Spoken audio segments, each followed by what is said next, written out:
तांबड फुटल्यापासून नांगरतायसा. जरा दम घ्या की. अहो रातभर झोपला बी नाही. रखमा डोईवर कर्जाचं ओझ, रात्रीची भूक, झोपू कुठे देते या. अहो कर्जाचा विषय काढला की असा गपगार होतायचा. अहो पण यातून काहीतरी कायमचा तोडगा काढायला पाहिजे की नको. तोडगा निघल.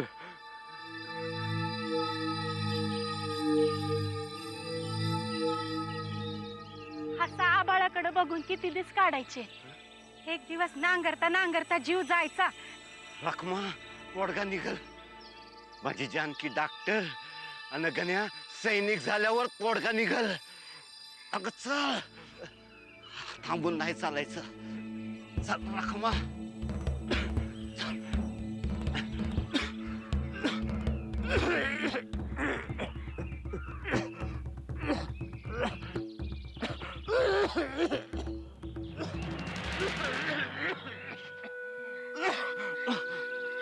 अहो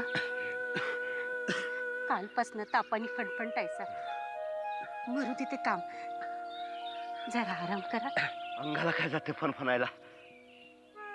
माझ्या यातना मनालाच ठाऊक. पण थोडीशी विश्रांती नको घ्यायला. रखमा विश्रांती फक्त पैसेवाल्यांना आणि श्रीमंतांनाच ठाऊक. आपण विश्रांती घेतली तर उपाशी मरू.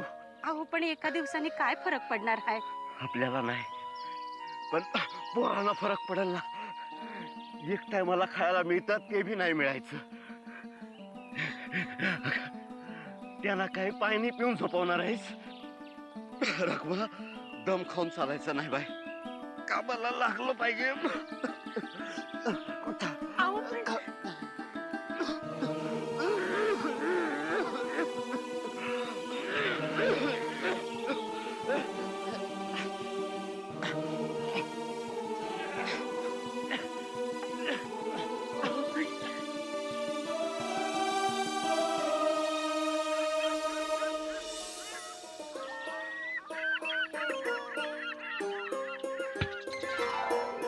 मी तुला काय सांगितलं होतं?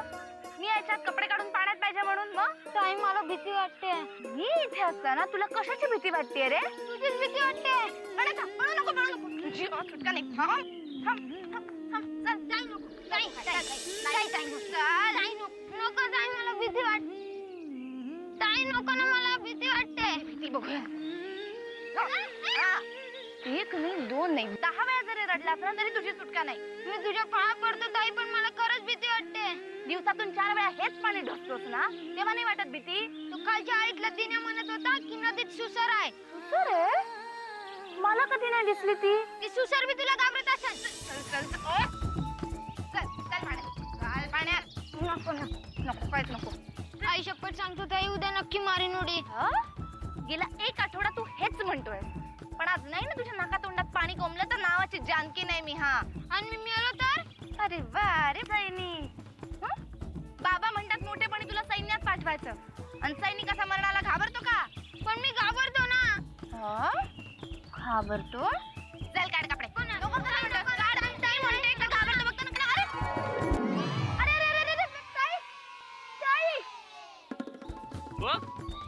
कसा हातपाय मारतय? ए बोंबलू नको. कंबर भरत पाणी. राह उभा.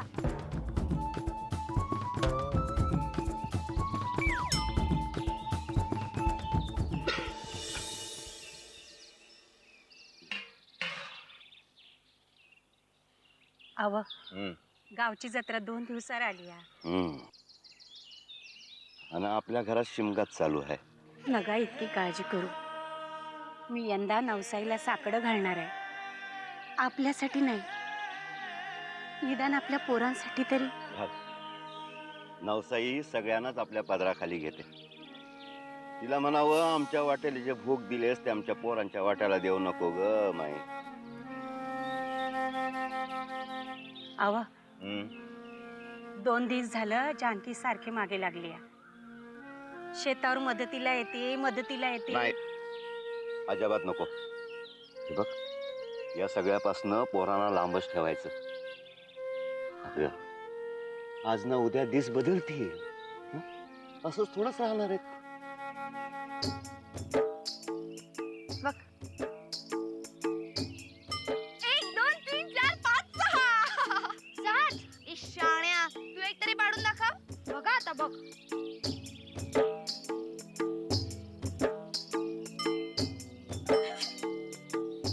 बघितलं कोण भारी येते तुझ्या एवढा झाल्यावर 6 काय 10 पाडीन अरे येड्या तू माझ्या एवढा झाल्यावर मी थोडी तुझ्या एवढी राहणार आहे मी अजून मोठी होणार तेव्हा काय करशील ए पोरांनो, अरे तुम्ही इथं काय करताय?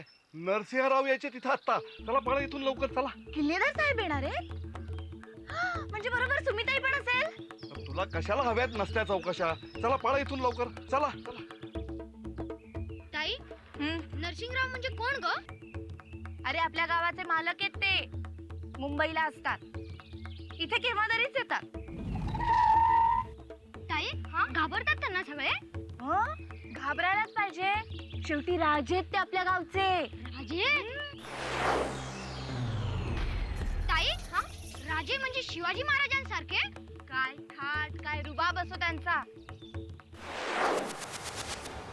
ताई ताई ताई ताई तुझी ओळख आहे त्यांच्याशी माझी कशी ओळख असेल हा पण मी पाहिलंय त्यांना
पण नरसिंहराव करतात काय हे साहेब पण साहेब म्हणे नरसिंहराव मोठे आमदार आहेत ते आमदार म्हणजे कोण ग नागरिक शास्त्र शिकला नाहीस का विसरलं सगळं पण सुमिताई काय येणार आहे त्यांच्यासोबत अरे नरसिंहरावांच्या धाकट्या भावाशी लग्न झालंय तिचं कोण परशुरामराव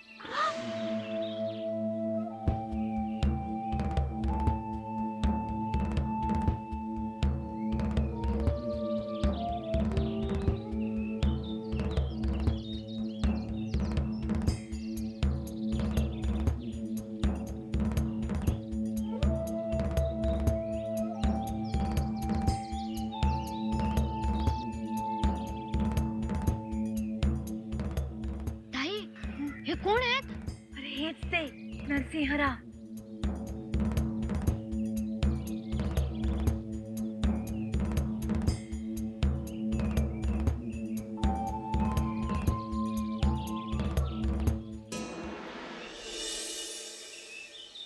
काय रे ताई तू साठवलेल्या पैशांची बाबांना अशी गाडी घेऊन दे ना गाडी चल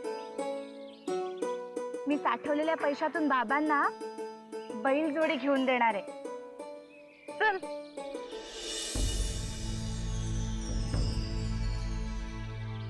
नर्मदेची शेवटची इच्छा होती तिच्या अस्थींचं विसर्जन आपल्या गावच्या नदीतच व्हावं. गावाचं भाग्य. वहिनी म्हणजे गावाच्या माऊली होत्या. त्यांच्या नावातच नर्मदा होती आणि वागण्या बोलण्यात सदाचार. त्यांच्या अस्थींचं इथं विसर्जन होणं म्हणजे गावाला मिळालेला एक आशीर्वादच म्हणायचा.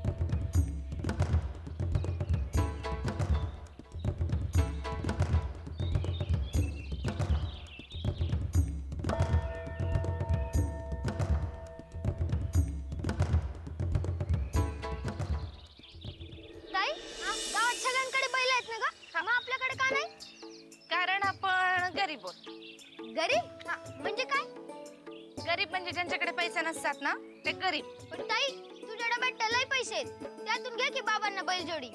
अरे येड्या, त्यातून कशी बैल येणार? का आपण बैल घेतली तर आपण श्रीमंत नाही होणार? श्रीमंत होणार का नाही ते नाही माहित, पण गरीब नक्की नाही राहणार. ताई ते गरीब आणि श्रीमंत नागरी शास्त्राच्या पुस्तकात का नाहीये ग? अरे गरिबी पुस्तकात नसते काही, ती खेड्यापाड्यामध्ये, गावामध्ये किंवा आपल्या शेतात असते. मग असा प्रश्न आला तर याचं उत्तर कुठून शोधून काढायचं?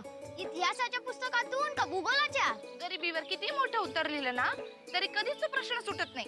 त्यामुळे असले प्रश्न सोडवायचे नसतात, सोडून द्यायचे असतात. बरं झालं आपले आई बाबा शिकले नाही ते, नाहीतर त्यांची 2-4 मार्क तरी गेलीच असती. असं का विचारतोस तू? अगं आपली आई नाही का सारखी डोक्याला हात लावून म्हणत असते, एक गरीबाचे प्रश्न कवा सुटणार रे विठ्ठला.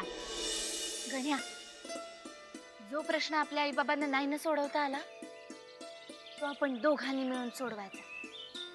एक दिवस बाबांच्या गळ्यातला नांगर काढायचा. ताई हा प्रश्न सोडवण्यासाठी तू माझा अभ्यास घेशील ना? अरे अभ्यास घेण्याची काय गरज? आपल्या घरात रोजच या प्रश्नाची उजळणी होते की. म्हणजे का? काही नाही, सांगे ना एक दिवस. सुभानराव,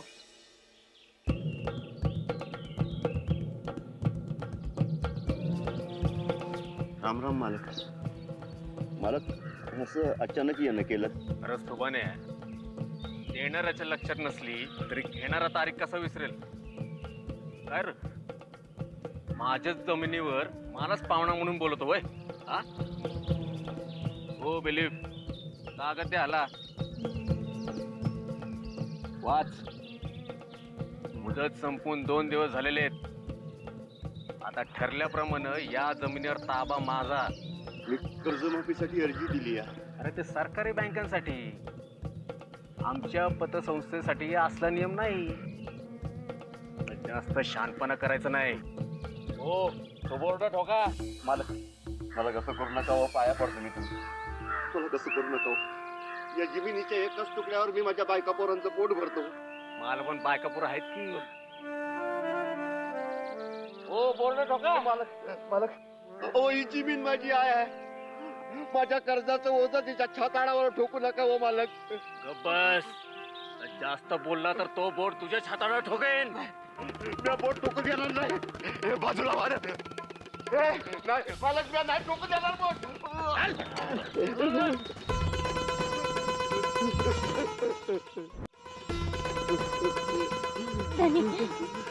धनी उत्तम.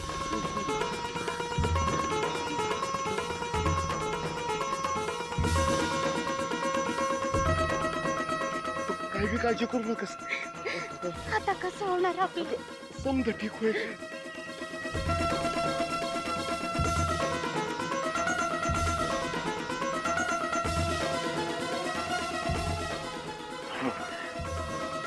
एक उपाय आहे, एक उपाय आहे. मी आलोच. धनी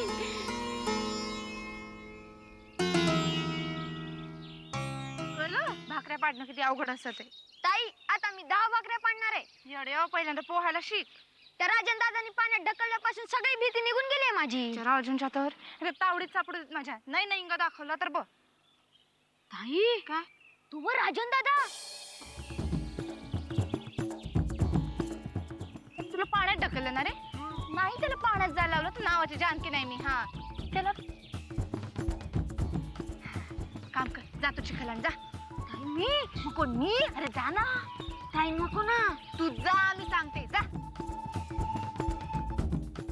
ताई नको ना. अरे घे रे, घे अजून.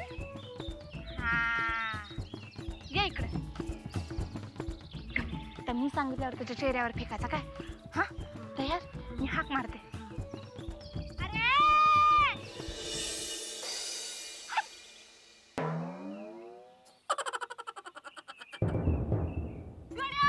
अरे तो राजन नाही. ए थांब.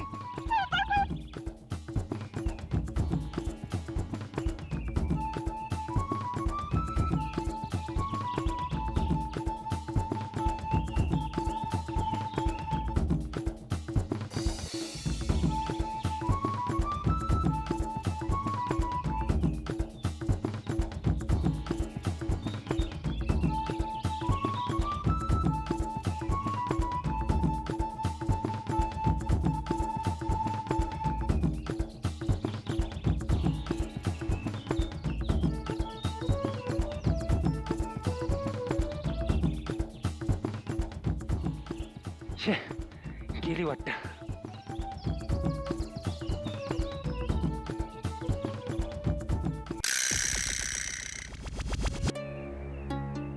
माफ करा.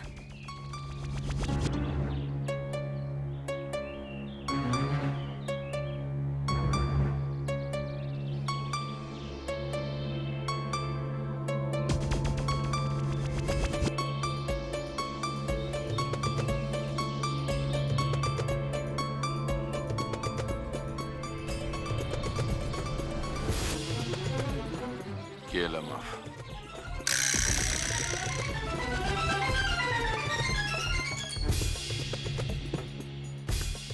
कोणाची पोरग तू? सुभान पवार.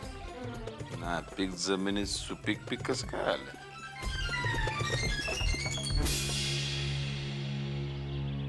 वा परशुराम, लय भारी डायलॉग बोलला. मालक मालक दादा थांबा थांबा. अहो असं न विचारता कुठं चाललाय आहात तुम्ही? मोठ्या मालकांना भेटायचंय. मालकांची भेट मागितली होती का तुम्ही? पण तुम्हाला कशाला हट निसत्या चौकशा? चल चला, आमचे मालक म्हणवत्यात पाटकी जोडी घेऊन आली. शेतावर तो घाट पडली आहे राघोबाची. बोड खूपच नाही माझ्या छाताडावर. सुभान दादा येऊ द्या. जी बाई सर. पोरी, नरसिंहराव साहेबांना भेटायचंय. काही महत्वाचं काम आलंय. या देशोधडीला लागेल. पण मोठे साहेब आणि आत्याबाई तर घाटावर गेलेत. मी घाटावर जातो. सुभान दादा, नर्मदा बहिणींच्या अस्थि विसर्जनासाठी गेलेत. तुम्ही बसा, मी आलेच. अरे देवा.